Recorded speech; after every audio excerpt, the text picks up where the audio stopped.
Hello दोस्तों। तो आज हम श्री राम भगवान की स्टोरी सुनेंगे, जो कि मर्यादा, सत्य, करुणा और धर्म का साक्षात रूप है। वे केवल अयोध्या के राजकुमार ही नहीं, बल्कि आदर्श पुत्र, आदर्श पति, आदर्श भाई और आदर्श राजा हैं। श्री राम का जीवन हमें सिखाता है कि कठिन परिस्थितियों में भी हम धर्म का मार्ग कैसे अपनाए रहे। उनकी कथा हर युग में मानवता को सही दिशा दिखाती है। आज के इस वीडियो में हम जानेंगे श्री राम जी की जीवन की महान गाथा, जो आस्था, साहस और सत्य का अमर संदेश है। जय श्री राम। बहुत समय पहले की बात है। सरयू नदी के किनारे बसी सुंदर नगरी अयोध्या में राजा दशरथ और माता कौशल्या के घर एक दिव्य बालक का जन्म हुआ। उनका नाम राम रखा गया। बचपन से ही राम का स्वभाव अत्यंत शांत, सरल और विनम्र था। वो अपने भाइयों के साथ खेलते, लेकिन कभी किसी का मन नहीं रुकाते। महल के वैभव के बीच राम के चेहरे पर एक अनोखी सादगी और सबके प्रति प्रेम झलकता था। अयोध्या की प्रजा उन्हें देखकर ही खुशी से झूम उठती थी। जैसे जैसे राम बड़े हुए, उनकी शिक्षा का समय आया। महान ऋषि विश्वामित्र ने उन्हें और लक्ष्मण को अपने साथ आश्रम में लिया। वहां राम ने न केवल शास्त्र का ज्ञान प्राप्त किया, बल्कि शस्त्र चलाने में भी निपुणता हासिल की। शिक्षा पूर्ण होने के बाद राम जनकपुर पहुंचे, जहां माता सीता का स्वयंवर हुआ। शर्त यह था कि जो कोई भी भगवान शिव के विशाल धनुष पर प्रत्यंचा चढ़ाएगा, वही सीता माता से विवाह करेगा। बड़े बड़े राजा उस धनुष को हिला भी न सके, लेकिन राम ने गुरु की आज्ञा पाकर बड़ी सहजता से धनुष उठाया और उसे दो टुकड़ों में तोड़ दिया। चारों ओर जय जयकार होने लगी और माता सीता ने मुस्कुराते हुए श्री राम के साथ स्वयंवर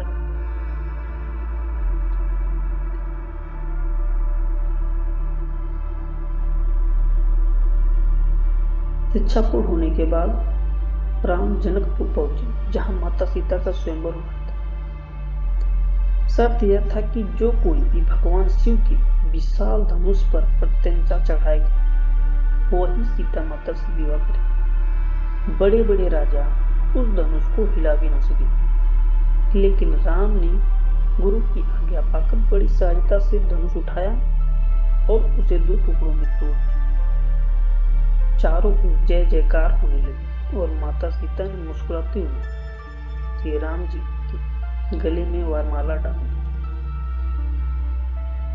अयोध्या में राम की राज्याभिषेक की तैयारी चल रही थी।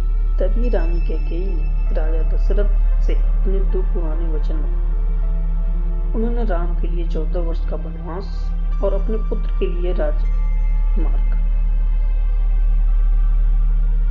राजा दशरथ दुखी थे, पर राम के चेहरे पर एक सिकन भी नहीं है। उन्होंने मुस्कुराते हुए पिता के वचनों को निभाने का निर्णय लिया। राम भगवान अकेले वन नहीं गए। उनकी पत्नी सीता और भाई लक्ष्मण ने भी उनके साथ जाने का निश्चय किया। राज्यवश त्याग कर उन्होंने साधारण तपस्वी के वस्त्र में धारण किया। जब वे अयोध्या की सीमाओं से बाहर निकले, तो प्रजा की आंखें आंसू से भर गई थी। जंगल के ऊबड़ खाबड़ रास्तों और कांटों और जंगली जानवरों के बीच भी राम ने अपनी मर्यादा और धैर्य को नहीं खोया। वे जहां भी गए, ऋषियों और वनवासियों की सेवा की। वनवास के दौरान दुष्ट रावण छल से माता सीता को अपहरित कर लिया। राम अत्यंत दुखी, पर उन्होंने हार दी। अपनी खोज के दौरान उनकी भेंट वीर हनुमान से हुई। हनुमान जी ने जब राम के चरणों में अपना शीश झुकाया, तो एक अटूट भक्ति का जन्म हुआ। राम हनुमान और सुग्रीव के साथ मिलकर एक विशाल वानर सेना तैयार की। संकट कितना भी बड़ा क्यों न था, राम के विश्वास सबको एकजुट कर दिया।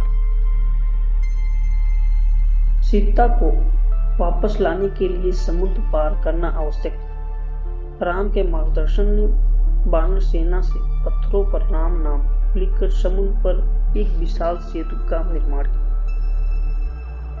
यह असंभव कार्य भी राम के नाम और संकल्प से संभव हो गया। सेना के हर छोटे बड़े सदस्य ने अपना योगदान दिया। राम ने सिखाया कि जब सब मिलकर नेक काम के लिए हाथ बढ़ाते हैं तो समुद्र भी रास्ता देता है। लंका के रण क्षेत्र में अधर्म और धर्म के बीच भीषण युद्ध हुआ। रावण अपनी मायावी शक्ति और अहंकार के साथ लड़ रहा, जबकि राम अपनी सत्यनिष्ठा और कौशल्य के साथ। अतः राम ने दिव्य बाण से रावण का वध किया और अधर्म का अंत हुआ। उन्होंने विभीषण को लंका का राजा बनाया और माता सीता को सम्मान के साथ वापस प्राप्त किया। इस युद्ध से सिद्ध कर दिया कि बुराई कितनी भी ताकतवर क्यों न हो, जीत हमेशा सच्चाई की होती है। 14 वर्ष का वनवास समाप्त। जब राम, सीता और लक्ष्मण अयोध्या वापस लौटे तो पूरी नगरी दीपों की रोशनी से जगमगा उठी। यह दीपावली का दिन भरत ने बड़े प्रेम से राम को सिंहासन सौंपा। राम के शासन में कोई दुखी नहीं, कोई गरीब नहीं और सबके साथ न्याय होता था। इसे ही राम राज्य कहा गया, जहां राम अपनी प्रजा को अपनी संतान की तरह मानते। हमें सही आज भी मर्यादा पुरुषोत्तम श्री राम का जीवन हमें सही मार्ग दिखाता है। उनका धैर्य, उनका त्याग और सत्य के प्रति उनकी निष्ठा हमें सिखाती है कि हम चाहे किसी भी परिस्थिति में क्यों न, हमें अपनी सीमाओं और मर्यादाओं का पालन करना चाहिए। राम केवल एक राजा नहीं बल्कि एक विचार है जो हर मनुष्य के भीतर धर्म की उल्लेख जगाते हैं। तो दोस्तों, ये थी श्री राम भगवान की पूरी स्टोरी। अगर ये वीडियो आपको अच्छी लगी हो और ऐसा वीडियो आप और भी देखना चाहते हो, सुनना चाहते हो, तो प्लीज वीडियो को लाइक, सब्सक्राइब और कमेंट्स जरूर करें। जय श्री राम।